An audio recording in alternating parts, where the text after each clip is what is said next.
So with this video series, I'm gonna give you the only 10 things you need to do and understand about men, where you're not gonna have to watch any other video about how to get a guy to chase, where you're not gonna have to watch any other video, how to make him fall in love, how to make him respect you. I'm gonna give you guys 10 commandments like God gave to the Hebrews that will give you clarity and you'll know exactly what to do without any confusion. These strategies will be laid out in two ways: the evil going to hell strategies, and then going to heaven strategies. And I'm gonna give you guys the options of which one to do. The reason why I made this is because a lot of times we don't know what to do when we like someone. You have emotional needy habits that push men away. And these emotional needy habits causes you to forget what to do. If you had a set of commandments, it actually becomes easier. Rather than watching all of these videos, just watch these 10 videos and it'll answer almost all of your questions. And if you guys want to work with me one-on-one to get more clarity, click on the description down below where it says work with Father Alex, and there you'll be able to book a one-on-one phone call with me today, okay? And don't forget, we're selling out paintings. These paintings are done by me. I gotta raise the price because I realized how long these paintings took. This is done by me. This is in pastel, and I'm using the Leonardo da Vinci sfumato technique. There's also this one. It's in watercolor, and I don't use a sfumato, but I use another technique. This one's also 1,500, and it's done by me. And these are 50 pesos, the small ones, right? This is in watercolor. And if you guys want to purchase a more affordable one, well, you guys can purchase these. This is done by my students. I edited it myself, but this is done by my students, and these are $300. And if you guys want to learn how to paint like this, I also offer that. You guys can come here in Mexico City, and you'll be taught by me, and it's only $1,000, and I'll teach you everything you need to know. The materials included. So if you're interested in that, just comment in the comment down below, and we'll show you how to do that. Right? So with that being said, let's begin with the video. Listen, people. This is honestly the first law that you guys have to understand about men. And this is the first law that you and everyone actually breaks when you like someone. Everyone breaks these laws, okay? So you shouldn't feel bad if you break these laws. It's actually a very natural thing. Why is that? Well, because you like the person, right? When you like someone, you make all of the mistakes that you shouldn't make. So what's the first mistake? The first mistake is follow the texting rule. You gotta understand, naturally, when you like someone, you're so needy and creepy that you text them quickly. You text them fast. You're super available. So the first law is don't try too hard. That's the first law of today. Don't try hard.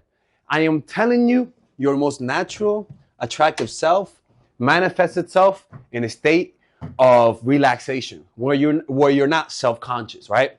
And so what I want you guys to do is to literally don't try hard. And an example of this is this. Right now, you're trying hard to feel better, but you're just not aware of it, right? You're not aware right now that you're trying to feel better. What do I mean by that? Okay, right now, notice, don't try to feel better right now. Literally, just for 10 seconds, don't try to improve how you feel, or don't try to push away how you feel. Let's see what happens. Don't try to feel better for the next 10 seconds.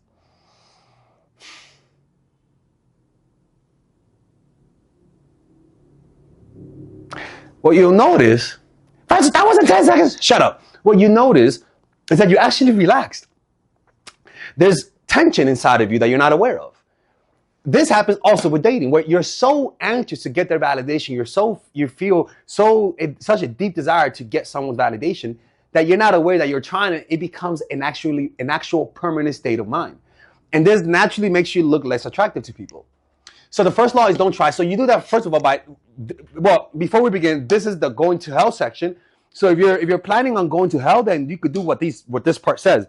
Now this part is the heaven section. And if you want to go to heaven, just make sure to do exactly what that section says, okay? So the first one is follow the texting rule. What's the texting rule? When somebody texts you, naturally you get needy and text really fast. I want you to respond a little bit slower. So it could be that for the first 2 or 3 text messages, you respond in between 5 to 20 minutes, right? Like you wait 5 to 20 minutes. And after the 4th text, you take 2 or 3 hours to respond. What you're doing is that you're attacking every man's weakness, which is what? They hate to wait. We're more compulsive than women, right? The next thing, and this is actually drawing of somebody texting. The next thing you have to do is have a limited availability. You want your unavailability to do all of the dirty work for you. So how do you do this? Well, you are not available. You are only available once a week for them. In the first month, you're only available once a week. After the first month, if they've been consistent, if they behave properly, then you see them more than once a week. Now, why is that? Well, because you want to see how they deal with waiting. Yeah, and also you don't want to fall in love too quickly. And this is actually for you guys. Take a little bit longer to fall in love, but this is actually so that you can maintain a clear mind. So be unavailable for the first week. Only be available for only be available for once a week, every day up until 1 month. Okay, this will save you a lot of mistakes. The next thing is cancel every 3 or 4 dates. People, this is toxic. So all the church members out there, calm down, okay? Stop praying for me. Pray for me. I need it. So cancel every 3 or 4 dates. Now, do that when the reason why is because it creates a sense of like, oh my God, do they like me? Like, are they canceling because their granny actually fell from the stairs? Or are they really canceling because they don't like me, right? You let their insecurities do the dirty work by allowing your unavailability So cancel every 3 or 4 dates, right? So what you want to be able to do is for them to feel your absence. It is during your absence when all of the memories that you have created or the time that you have spent gets alchemized into a loving memory where you look attractive, well, not you look attractive, but where you look like their ideal partner. It's only through your absence. Absence is like sleep to learning, where you learn something, but you need to have an absent period of that learning and go to fucking sleep. Then you wake up rejuvenated. Without sleep, all of the information is not going to be processed and remembered. With sleep, as counterproductive as it seems like, it actually accelerates the learning process. This is actually the same thing with love. Absence is the sleep version of love, right? The next thing, which is toxic, is triangulation. Oh my God, follow like I can't spell. I'm going to show you guys how to triangulate. And this is the toxic version. And here we're going to talk about the non-toxic version. But triangulation is pretty much talking about letting him see your ex and say, hey, this is like not directly, but let them know who your ex was, especially if they look the opposite of how they look. Sometimes it could be that praise someone who looks the opposite of how he looks. If he's a tall black guy, praise a tall white guy. If he's a tall white guy, praise a tall black guy, right? Use a person's or a culture's insecurity, right? Like Asian guys with black guys, right? And use it against them, right? And the reason why that is because it hits at man's competition. It hits at a man's natural insecurity. And usually a guy would not say, fuck this bitch, she's applying what Father Alex says. No, these guys say, oh, really? Oh, I'm going to prove her wrong. That's just how the ego works. So triangulation. It could be that you have, like I said, a personal trainer, right? And you praise that personal trainer. You say how great of a personal trainer that is. And that puts a guy in what I like to call a sexually competitive state, SCS, okay? So triangulation will get a guy to compete for you more.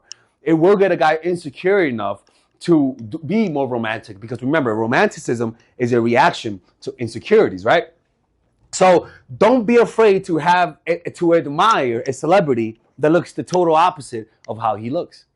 It'll create that type of insecurity, which will cause them to chase you a little bit harder. All right.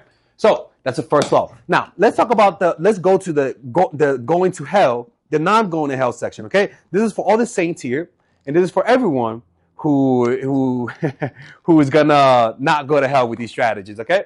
So the first one that I want you guys to understand is and this is honestly, and this, like I said, this is the non-going to hell section. The first thing is to have healthy boundaries, people.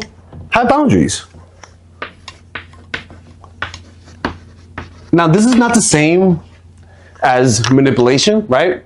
Because the boundaries in here is more so knowing your do's and don'ts.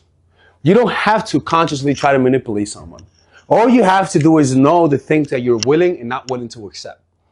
Sometimes that's all you need to project value, because it literally marinates your senses. When you know you're willing to walk away from people who fuck up it's communicated non-verbally. It's not something that you can consciously communicate. It's something that can only be communicated with the internal knowledge that if you fuck up or walk away, you instantly become more attractive. You give off that Vivian Banks type of attitude. That, you know, that Vivian Banks, that strict attitude, but with femininity, you give that off. So have in your mind the things that you're willing to accept and the things that you're not willing to accept, and internally say, this is how I'm going to deal with you from now on. And it'll create like an intimidating aura that a lot of guys don't like, but actually respect. They respect women who have this type of quality. It reminds me of this. It reminds me, like I said, of the teacher of Georgina. That Georgina, she was willing to fire my ass, and she was willing to fire everyone in her sight.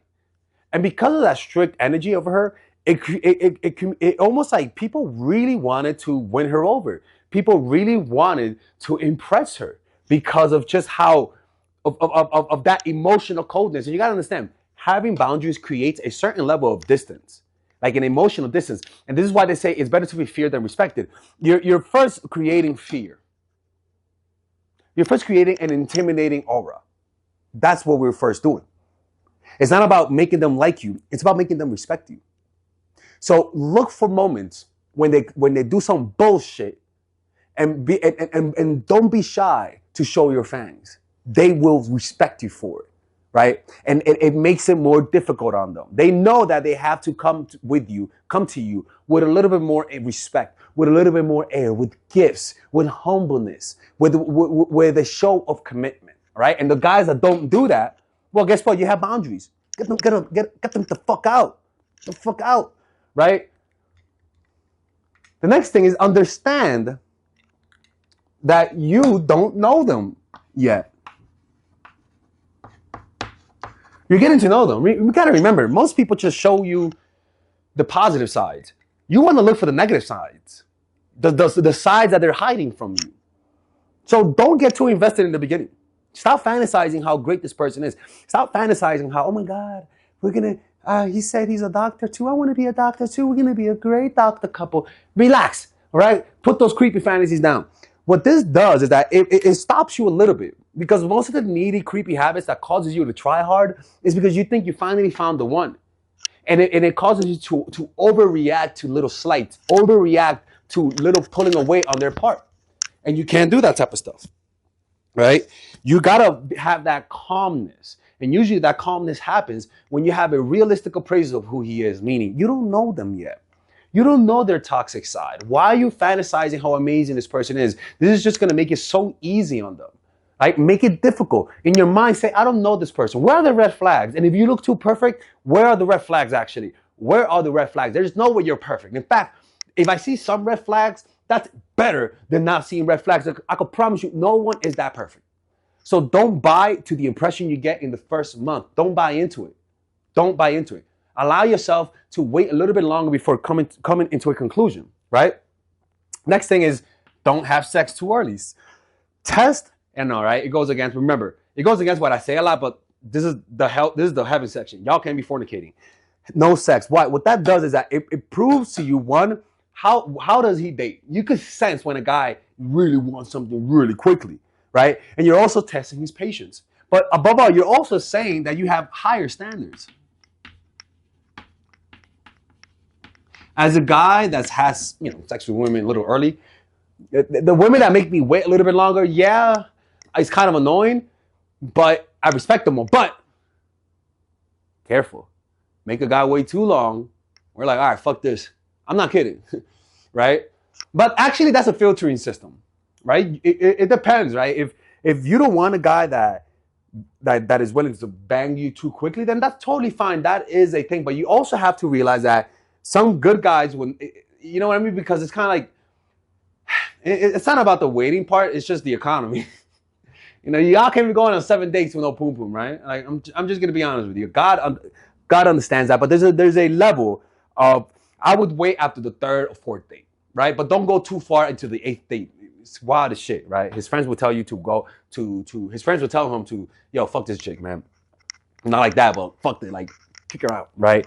Now the next one, let me see which one I should use. The next one is just go slow, honestly.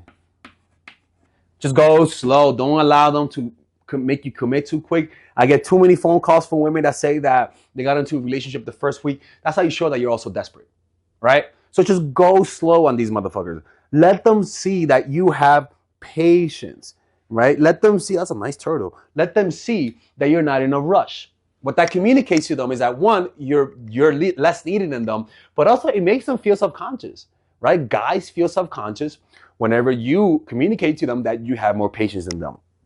It makes them feel like they want you more. And above all, they actually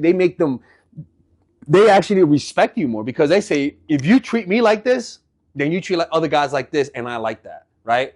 That's really good.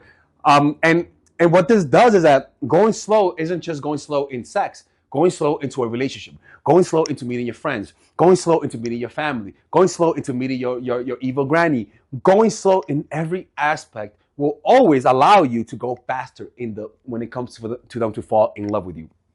And this, above all, creates a challenge. You got to understand, guys are always trying to speed things up, people. Guys are always trying to speed things up. Your job is to slow his hot ass down. And the last one is very similar to this, but that's triangulation. Now, this is the healthy version of triangulation, right? The healthy version of triangulation pretty much is where your ass has a life, okay? You have a life. And you're not just completely devoting yourself to him, right? You have some things that you do on the side. You have friends and family that you love. You have activities that it's only for you and that this person is not invited to.